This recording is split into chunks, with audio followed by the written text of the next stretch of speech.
और चलिए अब बात करेंगे अपने मुद्दे की। ग्रैब के नियम धुआं धुआं नजर आ रहे हैं। पॉल्यूशन लगातार बढ़ता हुआ दिखाई दे रहा है। देश की राजधानी दिल्ली, पूरा एनसीआर क्षेत्र और हरियाणा के कई शहर जहां पर हवा खराब हो चुकी है। एनसीआर क्षेत्र में ग्रैब सिस्टम लागू किया गया है, लेकिन ग्रैब के नियम भी धुआं धुआं होते हुए नजर आ रहे हैं। कहीं निर्माण कार्य चल रहा है तो कहीं कूड़े के ढेर में आगजनी है और कई जगहों पर औद्योगिक क्षेत्र में केमिकल युक्त जहरीले अवशेष को भी हर दिन आग के हवाले किया जा रहा है। यही वजह है जिसके कारण हवा की गुणवत्ता खराब हो रही है। ये दो तस्वीरें आपने देखी सोनीपत और रेवाड़ी की, जहां पर एक जगह औद्योगिक क्षेत्र में वहां पर अवशेष जलाए जा रहे हैं तो रेवाड़ी में कूड़े के ढेर में आग लगी हुई दिखाई दी। ये सोनीपत की तस्वीरें आप देख पा रहे हैं, जहां पर आग लगाई गई है अवशेषों में, केमिकल युक्त यह अवशेष जिसमें आग लगाई गई। और इसके अलावा रेवाड़ी से भी इसी तरह की तस्वीरें सामने आई, जहां पर कूड़े कचरे को आग के हवाले किया गया है। एक्यूआई कई जगहों पर 200 के पार है, यानी कि अब सांस लेना भी दूभर हो चुका है। एक बार फिर से गैस चैम्बर में तब्दील होते हुए दिखाई दे रहे हैं शहर। सोनीपत की अगर बात करें तो सोनीपत में भी लगातार एक्यूआई का जो स्तर है वो बढ़ता हुआ दिखाई दे रहा है। तो अलग अलग जगहों पर देश की राजधानी दिल्ली में और एनसीआर क्षेत्र में और इसके अलावा जो बाहरी क्षेत्र है वहां पर भी कई जगहों पर एक्यूआई का जो लेवल है वो लगातार बढ़ रहा है। मध्यम श्रेणी से ऊपर खराब होती हुई दिखाई दे रही है आबो हवा। ग्रैब के नियमों की अवहेलना की जा रही है अलग अलग शहरों में, क्योंकि हरियाणा का 50% से भी ज़्यादा जो क्षेत्र है वो ग्रैब के अधीन है। ग्रैब सिस्टम जहां पर लागू किया गया, और ये रेवाड़ी की तस्वीर आप देख पा रहे हैं। रेवाड़ी में किस तरह से कूड़े कचरे में धुआं ही धुआं वहां पर दिखाई दे रहा है। ये आग सुलग रही है और बताया जा रहा है कि पिछले कई दिनों से ये आग यहां पर सुलग रही है। इसकी रोकथाम के लिए कोई भी स्थानीय प्रशासन की तरफ से कदम नहीं उठाया गया है और यही वजह है कि अलग अलग जगहों से जो इस तरह की तस्वीरें सामने आ रही हैं उसकी वजह से एक्यूआई का लेवल लगातार बढ़ रहा है और आसपास के कई गांव प्रभावित होते हैं इस तरह की आगजनी से, क्योंकि ये धधक रहे हैं, सुलग रहे हैं कूड़े के ढेर। क्या है ग्रैब के नियम वो आपको बता देते हैं। खुले में कूड़ा फेंकने पर मनाही है। त्योहारों को इको फ्रेंडली मनाने के लिए अपील की जाती है ताकि पटाखे ना बजाएं, पटाखे ना छुड़ाएं लोग, जिससे धुआं फैलता है और प्रदूषण फैलता है। ज़्यादा से ज़्यादा पेड़ लगाने के लिए भी लोगों को आह्वान किया जाता है। खुले में कूड़ा ना फेंकने और कूड़े को आग लगाने पर मनाही होती है।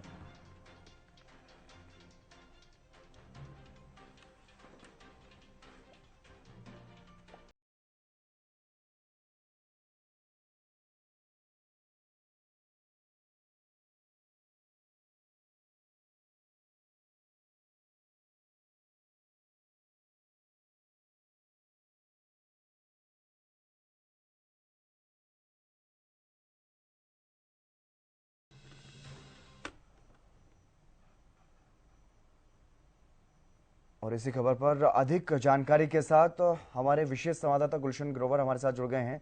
गुलशन, क्या कुछ ज्यादा जानकारी, क्योंकि ग्रैब के जो नियम है वो धुआं धुआं होते हुए दिखाई दे रहे हैं अलग अलग जगहों पर। रेवाड़ी और सोनीपत की तस्वीरें हमने देखी, लेकिन गुरुग्राम की अगर बात करें तो गुरुग्राम में किस तरह के हालात?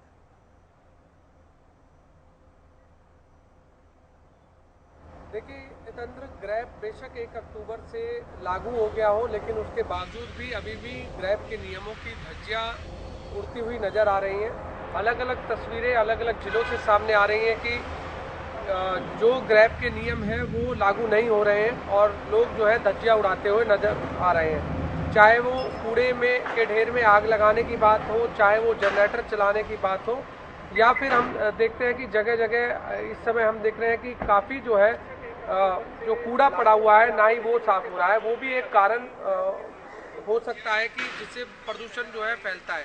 अगर इस समय हम एक्यूआई लेवल की बात करें, जो एयर क्वालिटी इंडेक्स है, वो अलग अलग इलाकों से हमारे पास जो जानकारी आई है दर्शकों को वो भी बता देते हैं। अगर दिल्ली की बात करें तो दिल्ली में इस समय 246 एक्यूआई है एयर क्वालिटी इंडेक्स। इसके अलावा बहादुरगढ़ में 274 है, सोनीपत में 252 है, मानेसर में 216 है, फरीदाबाद में 210 है और जींद में 286 है। 200 से पार जब भी एयर क्वालिटी इंडेक्स जाता है तो वो बेहद खतरनाक होता है। उससे आम लोगों को सांस लेने में भी दिक्कत आती है। इस तरीके की कोई बीमारी का भी शिकार जो है आम लोग हो सकते हैं। बेशक दिल्ली एनसीआर में इस समय पाबंदी लगा दी हो जनरेटर चलाने पर, और उससे उद्योग धंधे भी जो है चौपट हो गए होते हैं। और खुद यहाँ पर उद्योगपति भी ये कहते हुए नजर आते हैं कि जब भी ग्रेडेड रिस्पॉन्स एक्शन प्लान जो कि ग्रैप जब लागू होता है तो उस समय उद्योग जगत को बताया नहीं जाता और एकदम जो है इसे लागू कर दिया जाता है। 1 अक्टूबर को ये लागू हुआ था और आज जिस तरीके से हालात बन रहे हैं आप देख रहे हैं, साफ तौर से तस्वीरें भी नजर आ रही है, तो लोग खुद ही इसका पालन करते हुए नजर नहीं आ रहे हैं। अगर हम प्रदूषण नियंत्रण बोर्ड की बात करें या फिर ग्रैप के नियमों पर जो जिला प्रशासन नजर बना रहा है वो भी कहीं ना कहीं बौना साबित हो रहा है, इसलिए इस तरीके की तस्वीरें जो है सामने आ रही हैं। इस बार तो हितेंद्र जिला प्रशासन ने ग्रैप का जब नियम लागू हुआ था तो जो सोसाइटियों में जो जनरेटर थे, जो जब लाइट चली जाती थी, जो बड़ी बड़ी हाई राइज सोसाइटी आप गुरुग्राम में देखते हैं जी। तो वहां पर भी जनरेटर चलाने पर पाबंदी लगा दी थी। केवल वहां पर जनरेटर चलाए जा सकते थे, केवल जहां से लिफ्ट चलती थी, ताकि लिफ्ट में आम लोग जो है पहली मंजिल से 20वीं मंजिल पर चढ़ सकें या 15वीं मंजिल पर चढ़ सकें। और उसके बावजूद भी अभी भी गुड़गांवा का जो AQI लेवल है वो भी 200 से पार जिस तरीके से मानेसर में नजर आ रहा है, तो एक बेहद खतरनाक है और लोगों को इसके बारे में खुद सोचना होगा। यदि अपने आप को बीमारी से बचाना है और जो प्रदूषण है, वायु प्रदूषण है, उसको अगर नियंत्रण में रखना है, नहीं तो अगर इसी तरीके से चलता रहा तो AQI लेवल और भी बढ़ता हुआ नजर आएगा। जी बिल्कुल, और इसी के साथ राजेंद्र दहिया फरीदाबाद ब्यूरो चीफ हमारे साथ जुड़ गए हैं, उनसे भी मैं आऊंगा आपके पास राजेंद्र, लेकिन इससे पहले रुचिका सेठी हमारे साथ पर्यावरणविद वो भी जुड़ गई हैं। रुचिका जी, आपका स्वागत हरियाणा न्यूज पर। रुचिका जी, मेरी आवाज सुन पा रही हैं आप? आ रही हूँ, नमस्ते जी। रुचिका जी, किस तरह से देख रहे हैं आप? एक तरफ ग्रैप सिस्टम को लागू किया गया है, दूसरी तरफ AQI का लेवल लगातार बढ़ रहा है, लेकिन उसके बावजूद भी ग्रैप के जो नियम हैं उनकी अवहेलना होती हुई दिखाई दे रही है अलग अलग क्षेत्रों में। जी, मैं सबसे पहले ये कहना चाहूंगी कि वायु प्रदूषण गुड़गांव, फरीदाबाद, मानेसर में it's round the year problem, कि पूरे साल ये प्रॉब्लम रहती है। धूल और धुआं का बेसिकली मुद्दा है। जो अगर हम ये देखें कि चाहे वो अनपेव्ड रोड्स हों या टूटी हुई सड़कें हों, खुले में रेता बिखता है। जो गाड़ियां हैं, ये शहर का बहुत तेजी से निर्माण हो रहा है, अर्बनाइजेशन हो रही है। हर जगह हैवी कंस्ट्रक्शन व्हीकल्स, जो ऑफ रोड व्हीकल्स होती हैं, वो चलती आपको मिलेंगी। मटेरियल जो ले जाती हैं, बदरपुर रेता जो होता है वो अच्छे से ढका हुआ नहीं होता है जी। कूड़ा ऑफ कोर्स आपको हर जगह गिरा हुआ, जलता हुआ, चाहे वो स्ट्रीट वेंडर्स का छोटे स्पॉट फायर्स हों या बड़ी वाली डंपिंग पॉइंट्स पे फायर्स हों, उनकी भी रिपोर्टिंग पूरे साल चलती है। कोई सिचुएशन नहीं बदली कि अगर हम ये कहें कि ग्रैप अभी हम लेके आए हैं और ग्रैप की मेजर से ये वायु प्रदूषण कंट्रोल हो जाए। तो मैं सबसे पहले ये बात आप सबके दर्शकों के सामने मैं रखना चाहूंगी कि वायु प्रदूषण सालाना मसला है और मुद्दा जो है बेसिकली धूल और धुएं का है। और जिस तरीके से जो हमारा जो ढांचा है शहर का, जिस तरीके से ये निर्माण हो रहा है, जो प्रोसेसेस हैं, वो वायु प्रदूषण को बढ़ावा देती हैं। बात आती है आंकड़े की कि ये अभी 200 के ऊपर जो आंकड़ा है ये क्यों है। आप कुछ पूछना चाहेंगे, फिर मैं आगे कंटिन्यू कर सकती हूँ। जी। बात यही थी कि ग्रैप सिस्टम भी लागू हो रहा है, लेकिन उसके बावजूद भी इसकी अवहेलना हो रही है। ऐसा क्यों हो रहा है? क्यों इस पर लगाम नहीं लग पा रही? हाँ, मैंने वही बताने की कोशिश करी आपको कि हमारे पास अभी प्रॉपर पॉलिसीज और इंफ्रास्ट्रक्चर, ये दोनों चीजें नहीं है, और एनफोर्समेंट की क्षमता भी नहीं है। 3 चीजें जी। जहां हम बात करते हैं पॉलिसी की, कंस्ट्रक्शन मटेरियल जो ये रेता है, आप कोई भी सेक्टर में चले जाइए, रिहायशी सेक्टर में चले जाइए, इंस्टीट्यूशनल एरिया में चले जाइए, गोल्फ कोर्स एक्सटेंशन रोड पे आप आ जाइए, आपको खुले में बिकता हुआ दिखेगा। ये डस्ट, एयरबॉर्न डस्ट पोल्यूशन का बहुत बड़ा ये एक सूत्र है। दूसरी चीज तो मैंने जैसे आपको बताया, पॉलिसी हमारे पास नहीं है। हमारी जो वेस्ट मैनेजमेंट की भी जो टोटल कचरा प्रबंध की जो पॉलिसी है वो CNT मॉडल पे है, ट्रांसपोर्ट मॉडल पे है, परिवहन मॉडल के ऊपर है कि आपने एक जगह से उठाया दूसरी जगह गिराया। अभी शहर में स्ट्राइक हो रही है, इको ग्रीन जो कंपनी है वो अपना काम सही से नहीं कर रही है, तो आपको कूड़ा खुले में दिख रहा है और वो अधिक जल रहा है।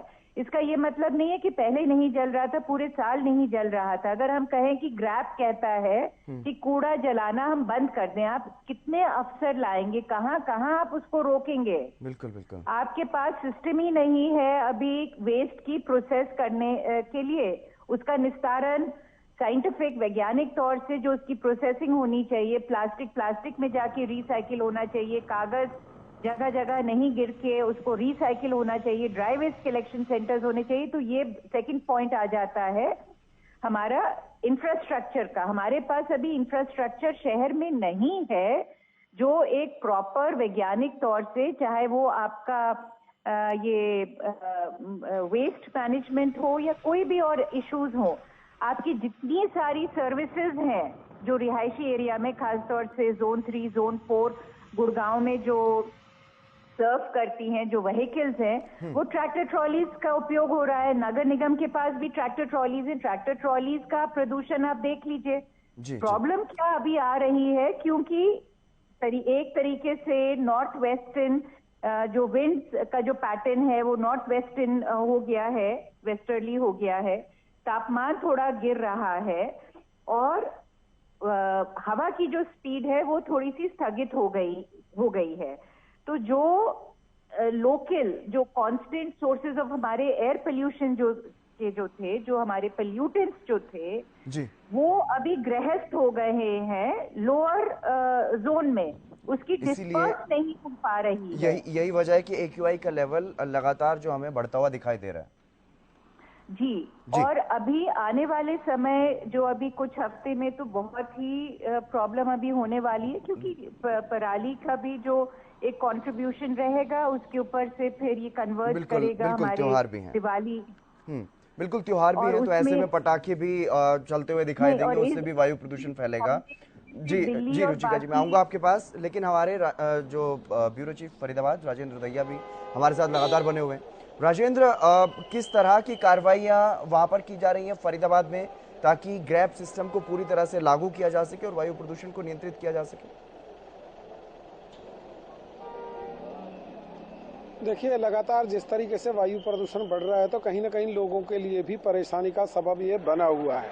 हितेंद्र, इसके अलावा अगर बात करें तो उद्योगपति साफ तौर पर कह रहे हैं कि यदि उनको पर्याप्त मात्रा में बिजली उपलब्ध कराई जाए तो ये नौबत ही नहीं आ सकती है। लेकिन तैयारी पहले से न होने के कारण भी स्थिति और ज्यादा खराब हो जाती है, क्योंकि प्रशासन पहले से तैयारियां नहीं करता है और जब पॉल्यूशन ज्यादा बढ़ता है तो उस समय ग्रेप लगाने की बात कही जाती है। ग्रेप के कई चरण होते हैं, पहला चरण लागू हो चुका है, 200 से ऊपर AQI लेवल फरीदाबाद का है, लेकिन जिस तरीके से लगातार AQI लेवल बढ़ रहा है तो कहीं ना कहीं लोगों के लिए परेशानी बढ़ती जा रही है। और साफ तौर पर कह सकते हैं कि प्रशासन की जो कार्यशैली है वो इस समय सवालों के घेरे में है, क्योंकि जगह जगह कूड़े के ढेर पड़े हुए हैं, जगह जगह कूड़े के ढेरों में आग लगाई जा रही है। इसके अलावा सड़क पर जो सफाई होनी चाहिए नियमित तौर पर वो नहीं हो रही है। एक कारण वो भी है क्योंकि डस्ट जो पड़ा होता है वो उड़ता है और उसके कारण भी पॉल्यूशन की मात्रा बढ़ती है, जिसके कारण वायु प्रदूषण और ज्यादा फैलता है। जी। इसके अलावा तमाम और कई बातें हैं जिनको लेकर प्रशासन कहीं भी मुस्तैद नजर नहीं आ रहा है। हालांकि दावे जरूर प्रशासन की तरफ से किए जा रहे हैं। तमाम विभागों को आदेश दिए गए हैं कि वो ऐसे लोगों के चालान करें जो वायु प्रदूषण बढ़ाने का काम कर रहे हैं। कोयले की भट्टी नियमों के अनुसार नहीं चलाई जा सकती है तमाम होटलों पे, ढाबों पे, लेकिन वो चलती हुई यहाँ नजर आती हैं। इसके अलावा और कई नियम लागू किए गए हैं, वो नियम पूरी तरह से लागू ना हो पाना ही ये सबसे बड़ा कारण नजर आ रहा है, जिस तरीके से वायु प्रदूषण बढ़ रहा है और AQI लेवल लगातार बढ़ता जा रहा है। जी हितेंद्र। जी बिल्कुल। गुलशन, अगर बात की जाए इन दिनों में, क्योंकि जो मूल रूप से जो कारण है उनकी पहचान करके उनका समाधान करने की बजाय इस तरह के ग्रैप सिस्टम को लागू करना और वो पूरी तरह से लागू ना हो पाना, कहीं ना कहीं ऐसा दिखाई पड़ता है कि चाहे कंट्रोल बोर्ड की, पोल्यूशन कंट्रोल बोर्ड की बात करें या स्थानीय प्रशासन की बात करें, कहीं ना कहीं असफल से साबित होते हुए दिखाई दे रहा है।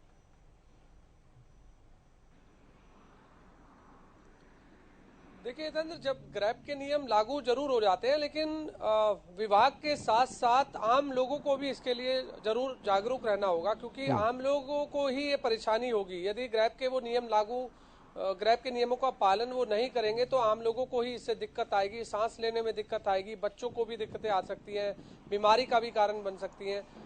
गुरुग्राम एक बढ़ता शहर है और यहाँ पर हर दिन हर समय जो है यहाँ पर कंस्ट्रक्शन जो है चलती रहती है।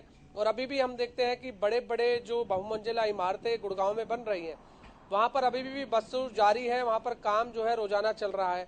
छोटी साइटों की बात करें गुरुग्राम में, गलियों में, मोहल्लों में, सेक्टरों में, वहां पर भी अभी काम चल रहा है, काम रुका नहीं है। बेशक कंस्ट्रक्शन पर रोक लगा दी गई हो, चाहे वो खुले में डस्ट रखने की बात हो, चाहे खुले में रेते की बात हो, तो वो अभी भी कंटिन्यू जारी है। चालान करने की प्रक्रिया जरूर है कि चालान विभाग कर सकता है और उसमें कुछ लोगों के चालान भी किए गए हैं, इस तरीके की भी जानकारी आई है। लेकिन फिर भी जिनके चालान होते हैं वो मानने को तैयार नहीं होते, क्योंकि बड़े बड़े गोडाउन तो है नहीं उनके पास, खुले में ही रेता, खुले में ही बजरी, खुले में ही सीमेंट वो पड़ी हुई नजर आती है। तो एक कारण वो भी है कि उससे भी प्रदूषण फैलता है। दूसरा, मैंने आपको पहले भी बताया था, कंस्ट्रक्शन के अलावा जिस तरीके से इस समय कूड़े जलाने की बात हो, तो कूड़ा जलाना भी एक अपने आप में प्रदूषण का कारण है। और गुरुग्राम में एक इको ग्रीन कंपनी है जो कूड़ा उठाने का काम करती है। फिलहाल वो कूड़ा भी नहीं उठा रही है, ऐसा भी कई गली मोहल्लों में ये देखा गया है। और आखिरकार जो घरों में से कूड़ा आता है वो रिसाइकिल भी नहीं हो पा रहा है, क्योंकि कूड़ा का ढेर बंदवाड़ी प्लांट में इतना ज्यादा बढ़ गया है कि कूड़े के ढेर के पहाड़ के तरीके से वो बन गया है।